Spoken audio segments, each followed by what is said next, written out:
I feel uncomfortable right now. Why do you want to know the talk from a 15-year-old boy? That's pretty weird. A 15-year-old boy on camera telling adults he felt uncomfortable, and nobody in that room moved an inch. It was hard for me being that young and being in the industry and not knowing where to turn, and everyone, telling me they love me and, just turn their back on you. He knew something was wrong. He just didn't know what to call it yet. I don't want you guys coming to my house. I will tell you over the phone the truth so you guys to save the trip, and I will tell you the truth. Somebody is very, very nervous about the truth getting out. But here's what nobody is connecting. What if the woman who put Justin Bieber in front of the entire world was the same woman doing the selecting? Let's start where this story actually begins. Not with Jeffrey Epstein, not with a court filing, not with a leaked document. It starts with a pattern, and once you see the pattern, you cannot unsee it. Right now, across social media, one question keeps circling back, no matter how many times people try to move past it. Was Ellen DeGeneres more than just a celebrity who happened to know the right people? Was she actively functioning as a talent conduit, a gatekeeper inside the same elite network that Jeffrey Epstein used to move powerful figures into his circle? That is the rumor. That is what people are saying. And before anyone reaches for their phone to type unproven in the comments, yes, we know. There are no criminal charges connecting Ellen to Epstein.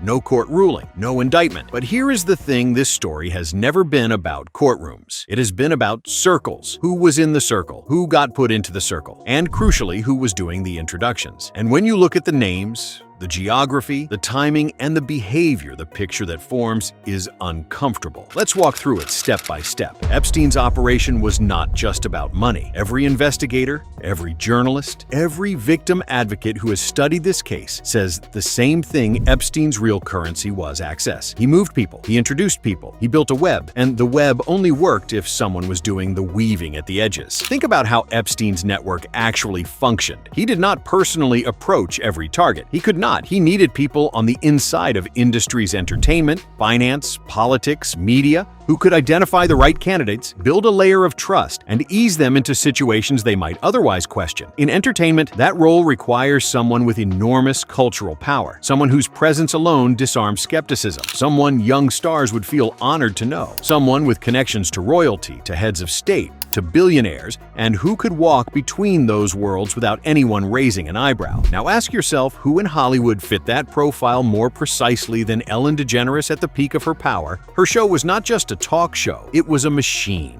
For over 2 decades, it was the platform that made careers. It was where young talent went to be certified as mainstream. Appearing on Ellen was a stamp of approval from the entire entertainment industry. And Ellen herself, she was not just a host, she was a connector. She moved between Hollywood royalty, literal royalty, tech billionaires, and political figures with an ease that almost nobody else in entertainment could match. That is not an accusation. That is a documented fact about her career. But it is also exactly the kind of infrastructure Epstein's network would have wanted access to. Now let's talk about Justin Bieber, because this is where the abstract suddenly gets very specific. When Bieber first exploded onto the global stage, he was barely a teenager. He was managed, promoted, and positioned by the most powerful names in entertainment. And Ellen DeGeneres' show was one of the central platforms for his early rise. She supported him, she celebrated him, she helped amplify him to a worldwide audience. At the time, that looked like generosity. Today, people are watching old footage through an entirely different lens. What age would you want to get married, and how many kids would you want to have? He was 15 years old. These were adults, and this was considered entertainment. What makes this hit differently today is what we now know about the network surrounding Bieber during those years. He has spoken publicly and painfully about how isolated and vulnerable he was. It was hard for me being that young and being in the industry and not knowing where to turn, and everyone, telling me they love me and, just turn their back on you. That's not a celebrity complaining about fame. That is a young person describing the specific emotional architecture of grooming, where affection is weaponized, trust is manufactured, and love is used as a mechanism of control. Ellen had well-documented ties to Diddy, a man who now faces extraordinarily serious allegations of exploiting young artists, including allegations specifically naming Bieber. The moment Diddy was arrested in New York, those old Bieber clips started circulating everywhere, not randomly, purposefully, because people were asking, who introduced these young stars to these powerful men? Who greased those wheels? The viral claim circulating online is specific. Ellen allegedly helped pass a young Justin Bieber, her protege, her platform darling, to members of a royal network, reportedly in exchange for access and property in the United Kingdom. Now that is a social media claim, not a court finding. But the architecture of the allegation fits what we know about how Epstein's network actually operated. Someone always made the introduction. Someone always vouched. Someone always provided the social legitimacy that made the arrangement feel normal. Here is where the story shifts from rumor to something that demands a real answer. In November 2024, as conversations about Epstein's files began trending across every platform, as Trump came into power and the threat of full disclosure became real, Ellen DeGeneres left the United States. She and Portia de Rossi spent over a year living quietly on a farm in the English countryside. They later bought a $27 million mansion overseas. The move was eventually described as temporary when she returned to America. Celebrities move. That's true, but the timing here is not a small detail. We know that when Trump came into power and threatened to release the Epstein files, Ellen left the United States and spent over a year living quietly in the English countryside. Think about why England specifically is significant in this story. Epstein had deep, documented connections to the British royal family, specifically Prince Andrew, whose scandal shook the monarchy for years. The Epstein files reportedly contain email threads allegedly pointing to Ellen in connection with passing young talent to powerful figures, with the UK appearing specifically in those exchanges. And now here is the part that truly made the internet pause. Some emails allegedly suggest Ellen's connection to the UK runs deeper than a countryside home. Specifically, one email chain referenced in viral posts tied to the newly released file dumps hints at the claim that Ellen may have a hidden royal bloodline connection, that she is the king's long-hidden daughter. Now we are not treating that as fact. We're treating it as a data point in a larger pattern of why England kept surfacing in the same conversation as Ellen's name, Epstein's name, and access to royal circles. And the property angle doesn't stop there. Brexit leader Nigel Farage publicly claimed that Nick Candy allegedly sold a London flat to Epstein for £39 million. London real estate, royal circles, Epstein, Ellen, all appearing in the same conversation, overlapping in ways that are hard to dismiss as coincidence. Why did she go to England? Of all the places a wealthy American celebrity could retreat to, why the one country where Epstein's royal scandal is still an open wound? Now let's bring in a piece of evidence that most people haven't connected to this larger story. In 2025, a former writer from the Ellen DeGeneres show, Greg Fitzsimons, went on a podcast and described in detail what it was actually like to work for Ellen. And what he described is not just a difficult boss. What he described is a very specific pattern of psychological control. She goes, "You know I love Justin Bieber." And it was like, oh, so nobody else can have a different feeling about Justin Bieber because you like him? And then she iced me. And then every joke I would tell for 10 days, she would literally not react and look away and say, all right, who's got something else? The Justin Bieber detail in that story is not a coincidence. It is a window. Ellen's reaction to any perceived slight against Bieber was disproportionate and personal. And then Fitzsimons described the broader dynamic. She would push you out of the circle and then pull you back into the, and when she pulled you back into the circle, oh my God, hand on the leg, laughing at what you were saying. And so for me, it wasn't that big a deal. Right. But for other people that, had mommy and daddy issues, and she, when you're working 14-hour days and she's the boss, it becomes a very powerful dynamic. That person's approval starts to meet, especially when people are getting fired constantly. Yeah. So it wasn't just being ostracized from the circle. It was genuine fear for your job. And so everybody Push out, pull back in, reward, punish, reward. That is not just bad management. That is the psychological architecture of a control system. And here is why that matters in the context of this larger story. Because that same architecture, reward, isolation, dependency, fear, is precisely how trafficking networks condition the people within them. Not just victims, recruiters too. People who operate inside these systems often don't see themselves as complicit. They see themselves as powerful, as connected, as someone who opens doors. And the person they report to, the Epstein of it all, has made sure they are emotionally invested, financially rewarded, and too deep in the web to walk away cleanly. Ellen is not the only powerful figure whose connections to Epstein are currently under a microscope. The new file dumps have been detonating across Washington with the force of a political earthquake. And the names appearing in those files are not small. Bill Clinton, Hillary Clinton, Elon Musk, his brother Kimball Musk, and photographs of Clinton in a hot tub with women whose faces were blacked out, taken during a trip where Epstein, Ghislaine Maxwell, and Kevin Spacey were all present. I don't think there's anybody in the hot tub. I didn't forgotten that there was anybody in the hot tub, but it was big, but it was about.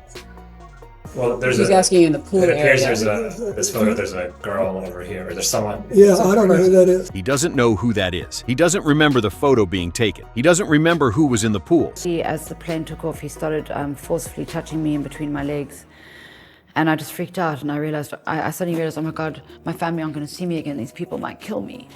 You know, I got such a fright. It was such a huge changing thing for me. And I suddenly realized I had to be nice and be friendly, because I realized that I was in great danger. That is not an allegation. That is a survivor's account. And it is a reminder that behind every elite name in these files, behind every redacted document and blacked out face, there is a real person whose life was destroyed. And now a congressional investigation is alleging that the DOJ is actively withholding documents, that 3 million files have not been turned over, that Trump's own name was in the files and was subsequently redacted by DOJ attorneys. It appears clearer and clearer every day that they are knowingly violating and willfully violating the law that we passed, that Donald Trump signed into law, requiring them to turn over every responsive document.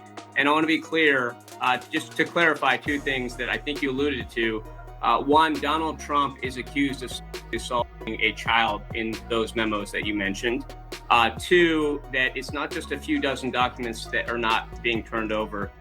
Fully half of the documents that we're aware of, some 3 million documents, have not been turned over by the DOJ. 3 million documents hidden in a case where the public is already screaming that the truth has been buried. This is not a cold case. This is an active, ongoing cover-up. And that cover-up only makes sense if the names inside those files are names powerful enough to destroy careers, end presidencies, and collapse institutions. There is one more piece of this geography puzzle that people keep bringing up. Ellen lived in Montecito, California. Not Beverly Hills, not Malibu. Montecito, the specific small enclave where Oprah Winfrey has her estate, where Prince Harry and Meghan Markle chose to settle after leaving the royal family. One of the most concentrated gatherings of global power, celebrity, royal, and billionaire all in one zip code. Epstein's influence was never about him being in every room. It was about him building a web of people who were already in those rooms. His genius, if you can call it that, was not access. It was the manufacture of access through people who already had it naturally. So when people see Ellen talk show royalty, Montecito neighbor to literal royalty, close friend of Diddy, close friend of George W. Bush, public promoter of young Justin Bieber, and now UK resident during the Epstein file explosion, they are not imagining a connection. They are reading a map. I'm friends with George Bush. In fact, I'm friends with a lot of people who don't share the same beliefs that I have. She said that in response to criticism about sitting with a former president. But in light of everything that has since come out, some of those friends she was so publicly loyal to have become convicted criminals. And her defense, I'm friends with people who are different from me, that's okay, reads very differently today. So let's lay out the theory plainly, because this is what the internet is actually saying,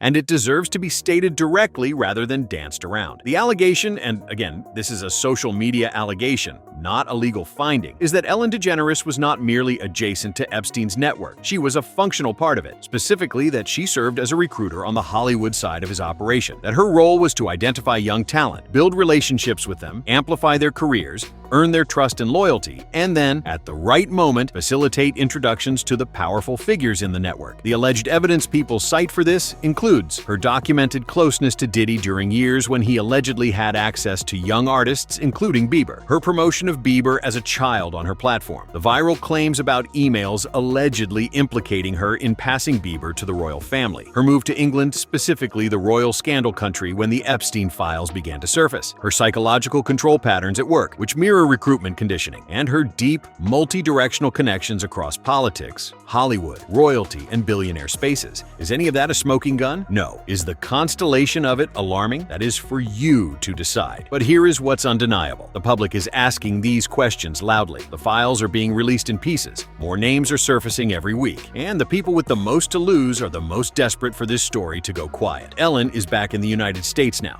The show is gone. The daily platform is gone. The protective armor of celebrity is thinning. And the files are still coming. 3 million documents the DOJ allegedly hasn't handed over. Redacted faces, blacked out names. A congressional investigation saying the cover-up is active and intentional. Survivors on record saying what happened to them. And a public that has completely lost its willingness to believe that powerful people are just coincidentally connected to each other. Here is the question that nobody in elite media wants answered. In a network that required constant recruitment, constant supply of new, young, vulnerable, ambitious talent, who was doing that work on the Hollywood side? Because somebody was. These networks don't recruit themselves. There was always a face that young talent trusted, a platform that made them feel seen, a connection that felt like a dream come true. Was that Ellen? We don't know. Not legally, not definitively. But the fact that this question is being asked loudly, repeatedly, with receipts being assembled in real time means this story is nowhere near finished. That is what recruitment sounds like from the inside. Dreams coming true, a door opening, someone powerful taking an interest. That is the entry point every single time. And somewhere between the daytime TV set, the Montecito dinner parties,